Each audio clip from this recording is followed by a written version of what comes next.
केदारनाथ आपदा के दौरान एक 90 साल की बूढ़ी औरत के साथ ऐसा चमत्कार हुआ कि देखकर लोगों के रोंगटे खड़े हो गए। केदारनाथ की भूमि जहां एक और पवित्रता, भक्ति और महादेव की रहस्यमय चमत्कार और उन्हें वहां होने की साक्ष्य देती है, तो दूसरी तरफ प्राकृतिक आपदा भी होना आम बात है। जिस भूमि पर महादेव स्वयं रहते हैं, उस भूमि की आग को प्राकृतिक आपदा ही शांत कर सकती है। आज की घटना में केदारनाथ में हुए अब तक की सबसे बड़ी आपदा के बारे में हम आपको बताएंगे।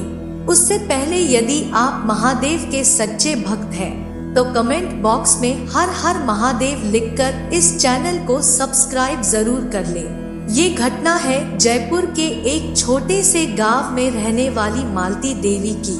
मालती देवी 190 वर्ष की बूढ़ी महिला थी और केदारनाथ की आपदा के 3 साल पहले वो केदारनाथ आई थी। मालती देवी के पति की मृत्यु के बाद वो अकेली हो गई थी। हालांकि उनका एक छोटा बेटा था, पर अपनी माँ की ना तो वो इज्जत करता और ना ही कुछ खास लगाव था। बूढ़ी माँ की केवल बस एक इच्छा थी कि वो अपना बचा हुआ जीवन अब केदारनाथ जाकर बाबा केदारनाथ की सेवा करे, पर उनका बेटा इस बात पर कभी भी राजी नहीं होता।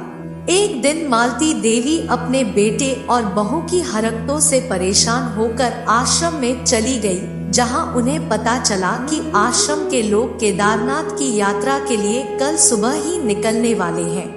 मालती देवी ने भी लोगों से बात कर अपने बेटे को कहकर आश्रम के लोगों के साथ निकल गई। मालती देवी केदारनाथ आपदा के 3 साल पहले से ही वहीं रहकर बाबा केदारनाथ की सेवा करती। वो बूढ़ी महिला महादेव की भक्ति में इतना लीन हो जाती थी कि उन्हें होश ही नहीं रहता। मालती देवी पिछले 3 सालों से हर शाम बाबा केदारनाथ को अपने हाथों से भोग लगाकर और शाम में कीर्तन आरती करती और वही महादेव के पास रहकर उनसे बातें किया करती थी।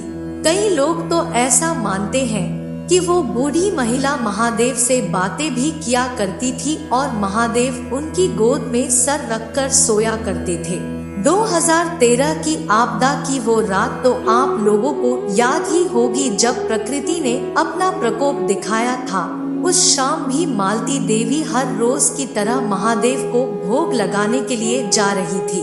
तभी वहां के एक साधु ने उनसे कहा कि माता, आज भयंकर प्रलय आने की स्थिति है, आज आप अपने ही कमरे में रहे, कहीं ना जाए। लेकिन मालती देवी ने एक भी बात नहीं मानी और कहा, तो आज मैं अपने महादेव को भूखा रख दूं, मुझे कुछ नहीं होगा, मैं भोग खिलाकर आती हूँ। इतना कहकर वो बाबा केदारनाथ के मंदिर में उन्हें भोग खिलाने चली गई। मालती देवी के अंदर जाते ही प्रकृति ने अपना ऐसा प्रकोप दिखाना शुरू कर दिया कि सभी इधर उधर भागने लगे।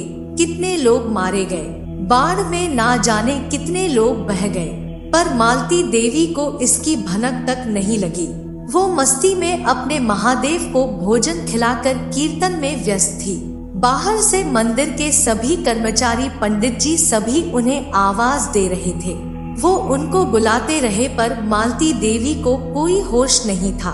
देखते ही देखते 3 घंटे बीत गए। अब मालती देवी ने सोचा कि जाकर थोड़ा आराम कर लूं। जैसे ही वो बाहर जाने लगी, उन्होंने देखा कि पूरा केदारनाथ धाम बाढ़ से पीड़ित है। आसपास पानी भरा हुआ है और ना जाने कितने लोग उनकी चपेट में बह गए हैं। मालती देवी अत्यंत घबरा गई और परेशान होकर वापस महादेव के समक्ष बैठ गई। उन्हें पता था कि अब कुछ ही देर में पानी मंदिर में भी भरने लगेगा और जब मृत्यु तय है तो क्यों ना महादेव की सेवा करते करते मैं मर जाऊं। तभी कुछ देर बाद उन्होंने देखा कि शिवलिंग से एक अनोखी चमक आ रही है और गोलाकार में वो चमक पूरे मंदिर में फैलने लगी। तभी पीछे से आवाज आई, घबराओ मत मालती देवी, जिस माँ के हाथों से मैं रोज भोजन करता हूँ, उस माँ को मैं कुछ नहीं होने दूंगा। ये बात सुनकर मालती देवी के आंखों में आंसू आ गए। वो फूट फूट कर रोने लगी। महादेव इतना ही कहकर फिर कहीं लुप्त हो गए।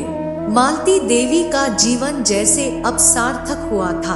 उन्होंने साक्षात महादेव के दर्शन कर लिए थे।